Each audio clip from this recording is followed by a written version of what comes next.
Australian businessman and philanthropist Peter McMullin has spent decades working across business, politics, international trade, the arts, and philanthropy. As the president of the Confederation of Asia-Pacific Chambers of Commerce and Industry, Mr. McMullin is in Timor-Leste this week, introducing a young group of international entrepreneurs to local business owners and opportunities. He spoke with RTTL World News about his connection with the country and how young entrepreneurs can capitalize on Timor-Leste's new trade networks after last year's accession into ASEAN. Mr. Peter, you have described Timor-Leste as a country that has touched your heart for more than 5 decades. Can you take us back to your first experiences with the country and what keeps bringing you back? I first came in contact with anyone connected with Timor-Leste back in 1974 when I first met José Ramos Horta when he visited Melbourne. And at that stage, Timor as an independent country did not exist.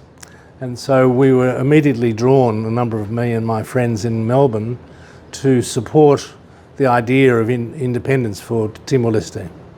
And so from that moment on, I became very connected with the solidarity movement globally. And we actually had an office in Melbourne, which was the only office the resistance had outside Timor. And I was on the committee that ran that office with the support of Victoria University in Melbourne. And so it really evolved from that period, and I'm pleased to say that José Ramos Horta, who's now the president for the second time, has been an old friend of mine ever since.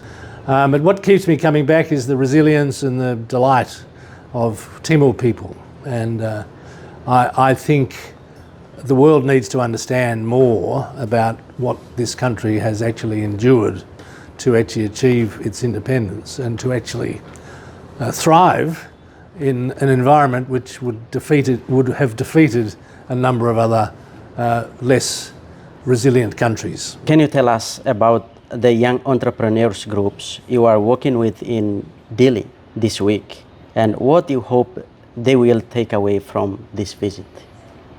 We have a young entrepreneurs group called YEGAP, which is the young entrepreneurs of the group of the Asia Pacific. And they're a very active group, and I've encouraged them to come to Timor, particularly in the light of Timor's ascension to ASEAN. And there's a heightened level of interest, I think, in what the opportunities and possibilities for support that might be provided by other nations within the ASEAN network.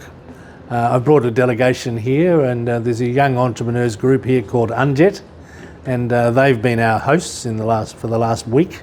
And they've taken us around different businesses, and we've had meetings with the Prime Minister and with the President, both of whom I've known for many, many years, as I've said. And they've been excited by what we've been able to do. And I suppose what we hope to achieve is a building of awareness of Timor's great resources, both human and agriculture, tourism, all the different things that you might expect to see developed, understood by more people who have got the capacity, interest and willingness to participate in the next phase of growth of this country. So talk about Timor-Leste has become a member of ASEAN. Timor-Leste is now a member of ASEAN. How can young entrepreneurs position their businesses to capture new regional trade networks? Well, look, I think it's already happening, and I'm pleased to say that a number of agreements have been reached this week between businesses here in Timor and businesses in our delegation has business representatives from Japan, the Philippines, Taiwan, Indonesia. So they're all interested in exploring ways in which, I think one of the members is already committed to an investment in a coffee production business. And there are other, renewable energy programs that are being contemplated and will be invested. You know, some of the blue economy initiatives around, and I met a young man the other day who's developed a business around underwater cinema. Now, I mean, I'd never thought about underwater cinema before, but the beautiful waters around Timor are a great opportunity for him to expand his business, increase understanding of the Timorese blue economy. Thank you for talking with RTTL News, Mr. Peter. It's a pleasure.